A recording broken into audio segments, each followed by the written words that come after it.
Moi, je suis donc June Charlot et je suis médiateur en santé à l'association Griselidis. Donc, l'association Griselidis, c'est une association de santé communautaire pour les travailleurs et travailleuses du sexe basée à Toulouse et qui existe depuis 20 ans maintenant. Aujourd'hui, je vais me concentrer sur un dispositif qui est le parcours de sortie de la prostitution et montrer un moment euh, un peu l'hypocrisie de l'État français sur ce dispositif et voilà, de l'intention de la protection des victimes au final dans la pratique qui est plus de l'ordre du contrôle migratoire. Et pour cette intervention, bah forcément, je me suis beaucoup appuyé sur ce qu'on constate sur le terrain, nos expertises de terrain, mais aussi sur les analyses de Milena Jaktic et notamment sur son article Figure de la traite des êtres humains, de la victime idéale à la victime coupable, que je trouve le parcours de sortie de la prostitution illustre parfaitement.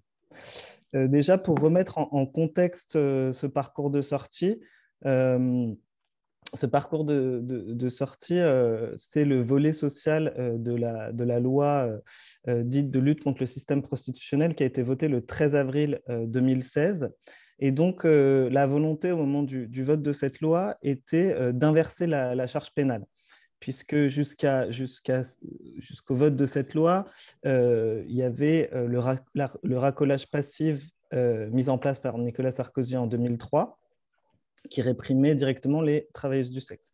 Donc l'idée de cette loi, c'était de ne plus réprimer directement les travailleuses du sexe, mais de pénaliser les clients. Et donc c'était de considérer les travailleuses du sexe comme des victimes à protéger plutôt que comme des délinquantes à réprimer. De notre côté, on s'est quand même réjoui de l'abrogation du racolage passif avec cette loi. Par ailleurs, comme on a pu le voir, il y a quand même d'autres lois qui répriment les travailleuses du sexe, que ce soit les lois sur le proxénétisme à travers le proxénétisme hôtelier ou le proxénétisme d'aide de soutien qui répriment toute entraide entre travailleuses du sexe, et aussi les arrêtés municipaux qui sont en vigueur dans toutes les grandes villes de France depuis le début des années 2000. Et à Toulouse, par exemple, ce sont des arrêtés anti-prostitution qui interdisent l'exercice de la prostitution dans certaines rues sous peine d'amende pour les travailleuses du sexe. Donc, malgré l'abrogation du racolage passif, avec le vote de la loi de 2016, les travailleuses du sexe sont toujours considérées comme des délinquantes par la loi et aux yeux des forces de l'ordre. Donc, cette loi du 13 avril 2016 comporte deux volets. Donc, le volet répressif, qui est la pénalisation des clients. Je vais en dire un petit mot, mais je ne vais pas m'attarder dessus. Donc, c'est des amendes pour les clients de 1 500 euros jusqu'à 3 750, il me semble, en cas de récidive. Donc, c'est des amendes envoyées au domicile. Et parfois, les clients peuvent être condamnés à un stage de sensibilisation. Ce volet répressif a été mis en place dès le lendemain du vote de la loi, donc il me semble dès le 14 avril 2016, on a pu voir les premières amendes données aux clients. Donc nous, globalement, sur cette loi de 2016, on s'est toujours positionné contre cette loi et on a pu participer à différents rapports et enquêtes qui ont montré malheureusement les conséquences euh, les très mauvaises conséquences qu'a pu avoir cette loi sur les travailleuses du sexe, parce que qui dit pénaliser les clients, c'est en réalité aussi et d'abord pénaliser les travailleuses du sexe en premier lieu, parce que voilà, qui dit pénaliser les clients, pour être très rapide, dit moins de clients, qui dit moins de clients dit une augmentation de la précarité des travailleuses du sexe, et donc les travailleuses du sexe sont amenées à accepter voilà, des pratiques qu'elles n'auraient pas acceptées auparavant, à la baisse des tarifs, pour celles qui travaillent dans la rue, à être dans des endroits plus reculés, loin de la police et des riverains, et donc dans des zones mal éclairées et des zones industrielles, et donc beaucoup plus exposées aux violences. Bon, ça, c'est vraiment très, très rapide, mais il y a quand même plusieurs rapports et enquêtes qui détaillent ces conséquences. Il y a aussi le volet social, qui est donc le parcours de sortie de la prostitution Et l'idée, c'était de dire, puisque les clients sont réprimés, on sait qu'il va y avoir moins de clients, donc il faut qu'on propose des solutions aux travailleuses du sexe. Et donc voilà, et ce volet social de la loi a mis en tout cas plus d'un an et demi à être mis en place après le vote de la loi. Et il faut préciser que, en tout cas, nous, en tant qu'asso de santé communautaire, on a toujours accompagné les personnes dans ce qu'elles pouvaient nous demander, que ce soit de continuer le travail sexuel ou dans les réorientations de carrière. C'est-à-dire qu'on n'a pas attendu ce dispositif, ce parcours de sortie pour accompagner les personnes si elles souhaitaient changer de métier. Donc, avant de s'attarder plus spécifiquement sur ce parcours de sortie, j'ai voulu faire vraiment voir comment, à un moment, les débats qui ont été longs avant le vote de cette loi, on a beaucoup parlé dans ces débats des travailleuses du sexe sans jamais les écouter, et qu'il y avait, en tout cas dans ces débats et dans les médias, une représentation extrêmement misérabiliste des travailleuses du sexe, et plus particulièrement des femmes migrantes qui, dans ces débats-là, au final, étaient toujours l'objet du discours, mais qu'on n'entendait jamais. Donc, les débats autour de cette loi sont beaucoup concentrés sur les victimes d'exploitation et de travail forcé, autour de l'archétype de la jeune femme migrante originaire d'Afrique subsaharienne et plus particulièrement du Nigeria, et victime de traite des êtres humains. Donc cette représentation, la représentation de cette jeune femme est toujours figée et en fait une espèce de victime absolue. Et donc, évidemment que voilà, nous, on voit des situations d'exploitation et de travail forcé, bien sûr, mais ce qu'on voit, c'est que les personnes se situent toujours dans un continuum de contraintes où elles vont avoir toujours des marges de manœuvre, sont toujours des personnes qui sont actrices de leur vie et développent des stratégies pour reprendre du pouvoir sur leur vie. Donc cette image, cet archétype, cette représentation de la victime absolue n'existe pas. Et pour nous, on voit au quotidien que c'est vraiment très dangereux de véhiculer une telle représentation, parce que d'une part, ça sous-entendrait que les victimes sont toujours euh, sont toujours passives et sont jamais actrices de leur vie. Et en plus, ça sous-entend que ces femmes-là ont un parcours unique, homogène, et que nous, ce qu'on voit tous les jours, c'est que évidemment que les gens ont des parcours extrêmement divers, et que pour accompagner au mieux les personnes, il faut savoir un peu appréhender les enjeux spécifiques à chacun des parcours de vie. Et en plus, cette représentation de la victime absolue, de la victime universelle et passive entraîne un tri entre ce qui serait des bonnes ou des vraies victimes et puis des pas assez ou des fausses victimes. Et ça a des conséquences vraiment réelles sur le parcours et l'accompagnement des personnes. Je vais donner juste un petit exemple. C'est qu'il y a quelques années, à Griselidis, une femme nigérienne est arrivée, elle s'était enfuie d'Italie pour fuir en tout cas les personnes qui l'exploitaient, et elle demandait une protection. Donc nous, on a essayé de l'orienter vers des dispositifs de protection des victimes de traite des êtres humains, mais qu'il y a eu un refus de prise en charge de cette personne parce qu'elle s'était enfuie d'Italie, donc elle s'était enfuie, elle était considérée comme trop autonome et pas assez victime. Donc, ce n'était pas une vraie victime puisqu'elle s'était enfuie. Donc, voilà. On peut voir vraiment ces conséquences et au final, cette catégorie de victimes qui n'existe pas parce que forcément, comme je disais, les personnes ont toujours des marges de manœuvre et sont toujours actrices de leur vie. Et qu'au final, ces débats et cette représentation un peu de cette victime universelle à protéger, que l'État français disait qu'il allait protéger, c'était un peu pour aussi convaincre l'opinion publique du bien fondé de cette loi, et c'était un peu la bonne conscience du législateur sur cette loi. Concrètement, le parcours de sortie, qu'est-ce que c'est? Donc, c'est un dispositif qui est conditionné à l'arrêt du travail sexuel euh, et qui propose une allocation qui s'appelle l'AFIS, une allocation de 330 € par mois pendant 6 mois renouvelable 3 fois, soit 2 ans en tout, avec un suivi social renforcé, un accompagnement à l'emploi, une facilitation d'accès au logement et une autorisation provisoire de séjour de 6 mois, renouvelable 3 fois, soit pendant 2 ans. Donc, cette allocation de 330 € par mois est non cumulable avec d'autres minima sociaux, comme le RSA par exemple. Et les personnes peuvent travailler à côté, mais si elles travaillent pour un montant qui dépasse le RSA, cette allocation est supprimée les 6 mois suivants. Donc, bon, forcément, on voit que ce parcours, c'est des miettes. Enfin, je veux dire, c'est même pas un droit ou quoi. C'est vraiment une aide minuscule et extrêmement précaire. Et pour accéder à ce parcours, il faut que les personnes intéressées s'adressent à une association agréée par la préfecture. Il faut alors monter un dossier et présenter la candidature de la personne à une commission préfectorale qui se tient à peu près une fois par trimestre. Et sont présents à cette commission donc les associations agréées, mais aussi la police, la justice, le cabinet du préfet et d'autres acteurs du département.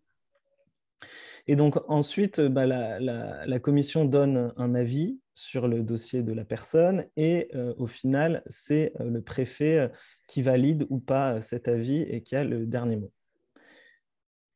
Donc, malgré voilà, cette critique, notre critique de la loi et cette opposition à cette loi, on peut se demander, enfin voilà, nous, on a quand même choisi de demander l'agrément et d'accompagner les personnes dans ce dispositif. Donc, on peut se demander pourquoi. Ça a été, enfin voilà, il y a eu quand même pas mal de débats dans l'asso avant de faire ce choix-là. Et il y a encore des débats aujourd'hui sur est-ce qu'on continue ou pas. La principale raison, c'était que, en fait, dans les personnes qu'on accompagne, ça, enfin, en tout cas, ça a intéressé des personnes d'accéder à ce parcours. Pourquoi? Parce qu'il y avait des personnes dans notre public qui étaient déboutées de tous les demandes d'asile et de tout autre accès au droit au séjour, et que ce dispositif, même si c'était, voilà, ça représentait voilà, quelque chose de ridicule, parce que voilà, des autorisations de provisoire de séjour de 6 mois, c'est extrêmement précaire.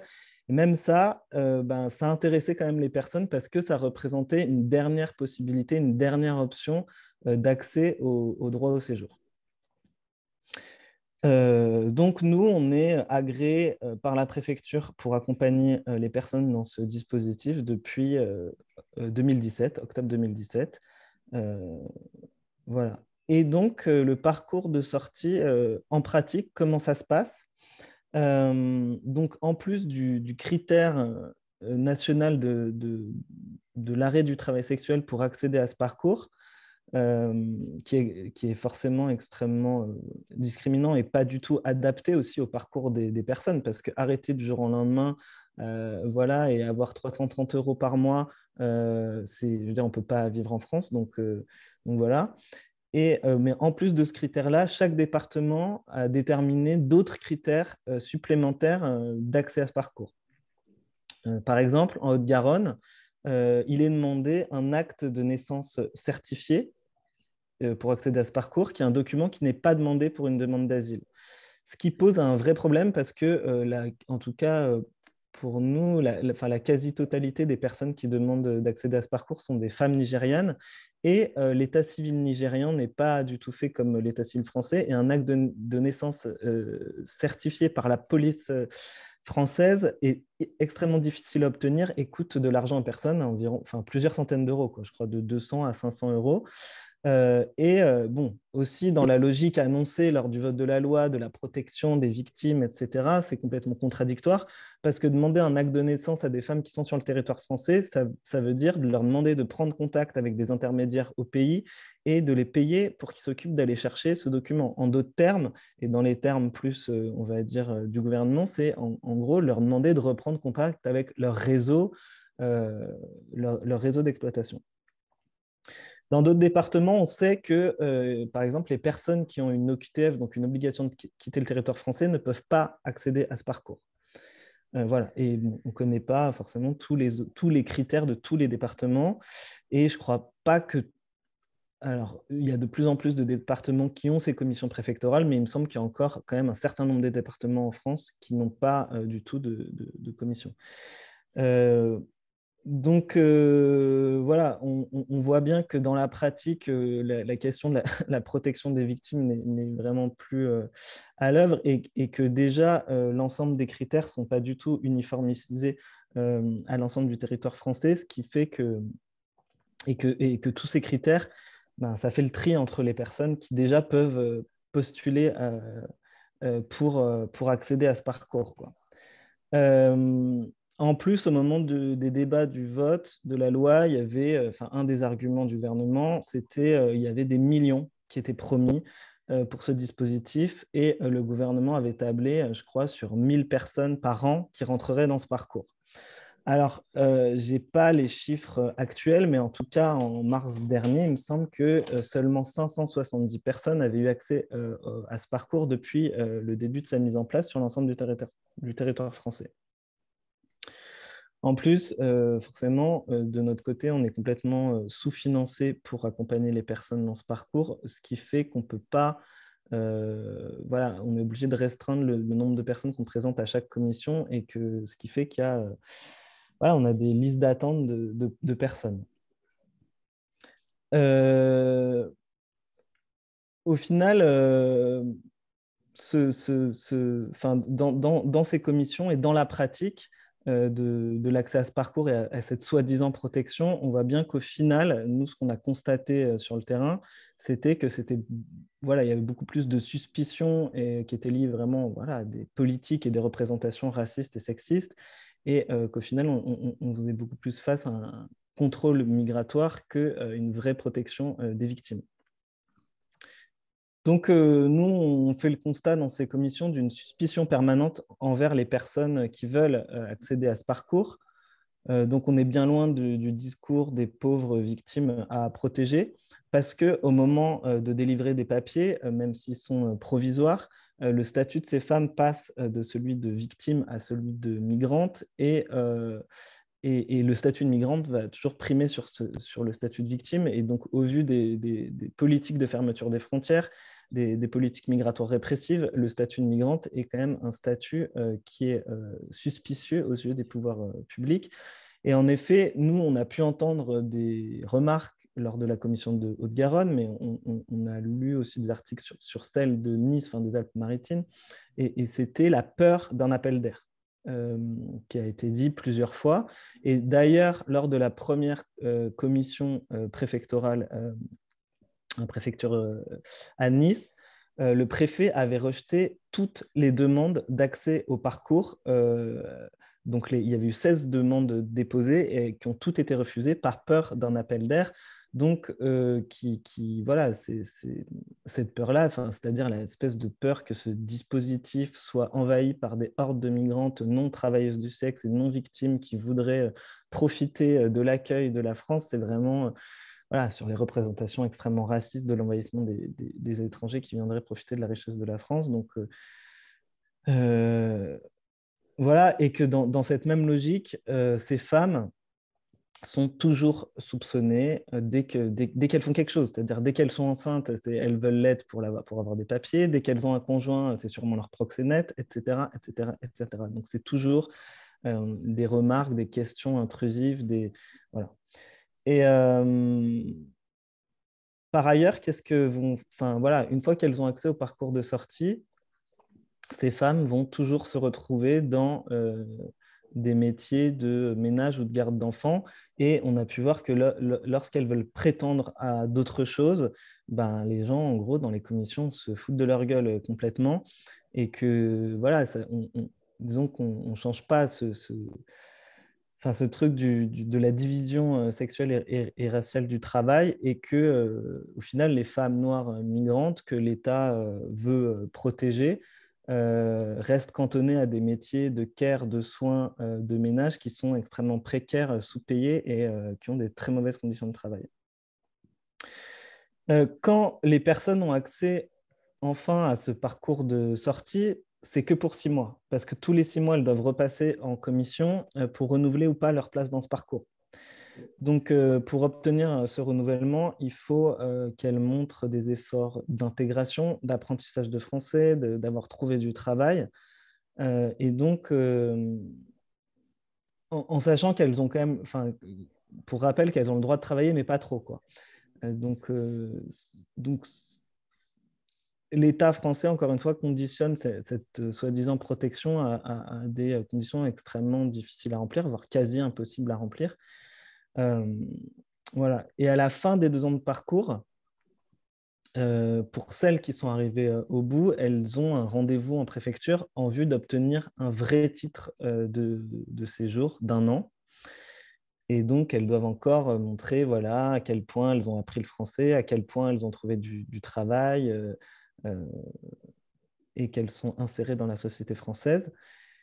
Et donc, lors de ces rendez-vous, nous, ce qu'on a pu constater, c'est que voilà, il y avait des questions extrêmement intrusives et sexistes et racistes, comme par exemple, on leur a demandé quel était leur moyen de contraception, ce qui n'a aucun rapport et ce qui montre bien que voilà, le stigmate du travail sexuel ajouté aux représentations sur les femmes migrantes suppose toujours que ces femmes ne maîtrisent pas bien leur contraception. Et en fait, voilà, il y a toujours une vision, en tout cas de la préfecture, hyper méprisante sur ces femmes, sur leur choix de vie. Elles sont toujours infantilisées et déresponsabilisées. Donc voilà, nous, c'est quelque chose qui est, en tout cas, ce parcours de sortie où on accompagne des personnes depuis plus de 4 ans, c'est toujours quelque chose voilà, de compliqué pour nous, même si aujourd'hui, on choisit de continuer à y être parce que voilà, il y a quand même toujours un certain nombre de personnes dans notre public qui veulent y accéder. Aujourd'hui, on a, je pense, une quinzaine de personnes sur liste d'attente. Donc, voilà, en tout cas, pour l'instant, on choisit de continuer là-dedans.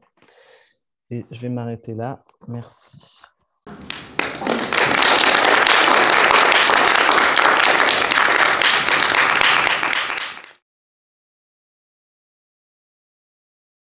Merci beaucoup. J'ai 3 questions à vous poser, pour vous tous, pour June aussi. Hier, j'ai remarqué que certains chercheurs ont mentionné que la recherche qui ne correspond pas au courant idéologique dominant peut être considérée comme militante. Et puis, quelles sont les implications potentielles et comment est-il possible de continuer à générer les données en particulièrement dans le domaine du droit, avec une participation de communauté de TDS. Je parle pour l'avenir, c'est une première question. Et puis, je voulais évoquer ce thème de crime de haine fait aux travailleuses du sexe. Par exemple, s'ils sont reconnus déjà par le dire aussi comme le crime de haine, du point de vue du droit français, peuvent être utilisées ici en France ou dans l'Union européenne, peut-être pas, et pour le parcours de sortie, je viens de la région où ça n'existe pas, pour les femmes qui veulent sortir de la prostitution. Et je peut-être c'est pour toi. Est-il possible de faire les recommandations pour améliorer ce qui est pour l'instant, ce qui existe pour l'instant comme parcours? Merci. June, tu as entendu? Oui, j'ai entendu. Je ne sais pas, peut-être je peux commencer sur cette dernière question. Sur le parcours de sortie, alors, des recommandations pour améliorer, moi j'aurais envie de dire, il n'y a rien à améliorer. J'aurais envie de dire, comme je l'ai dit dans ma présentation, on n'a pas attendu ce dispositif, je veux dire, les assos de santé communautaire n'ont pas attendu ce dispositif pour accompagner les personnes quand elles souhaitent arrêter et les aider à se réorienter. Donc, moi, j'aurais envie de dire, il faut davantage financer les assos de santé communautaire qui sont voilà, composées en partie de travailleuses du sexe et qui savent répondre au mieux aux besoins des personnes. Il faut davantage financer ces associations pour qu'on puisse faire notre travail correctement et arrêter avec ce type de dispositif qui n'est absolument pas un droit et qui est déjà conditionné avec des critères extrêmement discriminants, quoi. Je ne saurais pas trop quoi dire d'autre. Je ne sais pas si je réponds à votre question. Voilà. Il me semble que la question du financement des associations est classique pour vous, mais il faut en parler et le redire à chaque fois, c'est quand même fondamental. Merci.